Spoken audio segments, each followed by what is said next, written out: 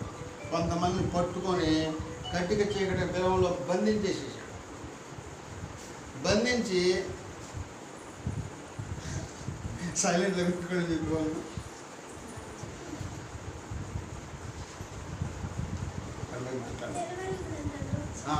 అడిపోయి మాట.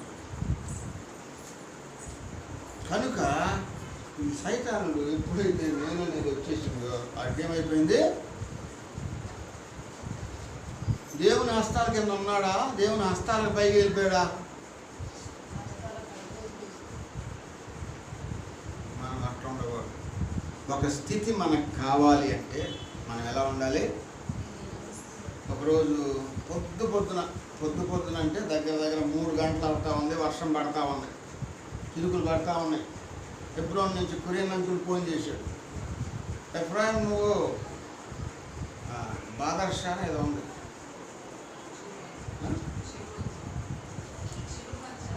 కాదు మహారాష్ట్రలో బాదర్షా అయినా అది ఉంది, ఒక ఏరియా. బలాసా రైట్, బలాసా. అక్కడికి వెళ్ళాలి ఎఫ్రాయిం. నువ్వు ట్రైన్ 6 గంటలకు ఉంది, నేను అందుకే 3 గంటలకు చెబుతున్నా, నువ్వు రెడీ వెళ్ళిపో అన్నాడు. సరే అనుకున్నాను. అక్కడికి పోయి ఒక భూస్థాపన చేసి రావాలి. మంచి వ్యక్తి, అసలు నెంబర్ 1 పాత మనిషి ప్రభు ఆయనకి వెళ్ళాడు. నువ్వు పోయి భూస్థాపన చేయాలి అన్నాడు. నేను పోయినా, వర్షంలోనే పోయినా. ఆడ వర్షమే. రైలు దిగిన వెంటనే వాళ్ళు రెడీగా ఉన్నారు, కారు తీసుకుని వెళ్ళిపోయినా. ఆయన చాలా సీనియర్ గాడ్ సర్వెంట్ అనమాట. ఆయన ఆ గాడ్ సర్వెంట్ని భూస్థాపన చేయడానికి దేవుడు నాకు అవకాశం. నువ్వు పలానా చోటుకి వెళ్ళాలంటే నాకు కుదరదు అని ఎప్పుడు చెప్పను. నా యొక్క సేవా పరిచర్యలో వాళ్ళు ఫోన్ చేయటం ఆలస్యం. I'm right to go anywhere, ఎంత దూరమైన వెళ్తానని ముందే రాసిపెట్టి చెప్పేసి పోయిన వర్షం పడతా ఉంది. ఇక ఆ బాడీని తీసుకున్నారు, వర్షంలోనే వాక్యం చెప్పుకుంటూ వెళ్ళాము, తడుస్తున్నాం, తడుచుకుంటానే పోయాము, తడుచుకుంటానే భూస్థాపన చేసాం, తడుచుకుంటూ వచ్చేసాం. ఇక స్నానం పడుకున్నామని పడుకున్న తర్వాత ఇక ఎప్పుడు నైటు 9 గంటలకు లేపారు నన్ను. మంచి మటన్ బిర్యానీ చేశారు. మటన్ బిర్యానీ చేసి చక్కగా తిరిగి పడుకొని పొద్దున్నే మరి ట్రైన్ ఉందని మీరు వెళ్ళొచ్చాను. ఎందుకు ఈ మాట చెప్తానంటే, దేవుడు తగిన సమయం అందు మనల్ని హెచ్చించినట్లు మనం ఏం చేయాలి? దీన మనస్కులై ఉండాలి. ఇదే కొరియన్ అంకులు మరి ప్రభు పరిచర్య కొరకు ఇక్కడ బోర పండుగ పంపించారు పొద్దున పూట. అక్కడ భోజనం చేశారు నాకు. ఈ వర్షిప్ పైన నువ్వు హెబ్రోన్లో వాక్యం చెప్పాలి ఇటు వచ్చి కొరియన్ అంకులు అంటున్నాడు. అంటే అవకాశం దేవుడు ఎట్లా ఇస్తాడు మనకి? మనం దేనికైనా ఆయన చేతుల కింద మనం ఎలా ఉండాలి? ఎప్పుడైతే మనం అలా ఉంటామో దేవుడు మనం ఎక్కడైనా నిలబెడతాడు తీసుకెళ్ళి. నేను నిలబడాలనుకుంటే నువ్వు నిలబడలేవు. నా దేవుడు నన్ను నిలబెడతాడని టైం కొరకు వెయిట్ చేస్తా ఉండి, ఇట్లానే టైం కొరకు వెయిట్ చేస్తూ ఉండి దీన మనస్కుడయ్యుండు. నీ జబ్బు ఏదైనా సరే దీన మనస్కుడయ్యుండు, నీకు ఆయుష్ పెంచుతాడు దేవుడు. హిజ్కియాకు మరణకరమైన రోగం వచ్చింది. ఆయన ఏం చేశాడు? పాదాలు పట్టుకున్నాడు. అయ్యా నేనేమేం చేశాను కొద్ది జ్ఞాపకం చేసుకుని మనస్ఫూర్తిగా ప్రార్థన చేశాడు. ఎప్పుడైతే ఆయన చేతుల కింద దీన మనసు వెలిగి ఉన్నాడో అప్పుడు ప్రవక్త వచ్చేయమంటున్నాడు, నీకు ఇంకా 15 సంవత్సరాలు ఆయుష్ పొడిగించానయ్యా అన్నాడు. ఏంటి దానికి గుర్తు అంటే, నీడ ముందుకు వెళ్ళిన నీడ 10 మెట్లు వెనక్కి వచ్చేసి. చూసారా? అంటే ముందుకు వెళ్ళినప్పుడు ఎంతమంది చనిపోయినారు, ఎంతమంది ఏమేమి జరిగినాయి అవన్నీ ఇప్పుడు మళ్ళీ ఏమైపోయినాయి? మొదటికి వచ్చినాయి. అవునా? సపోజ్ నీడ 2వ మెట్టు కింద ఉందనుకో, 1,00,000 మంది చనిపోయారు అనుకో, ఇప్పుడు మళ్ళీ నీడ ఫస్ట్ మెట్టుకు వచ్చింది. ఈ బతికినట్టేగా, వీళ్ళంతా బతికినట్టే కదా. ఈయనకి చేసినటువంటి ఒక్క గొప్ప కార్యానికి ఎంతమందికి మేలు జరిగింది? సృష్టి మొత్తానికి మేలు జరిగిందండి.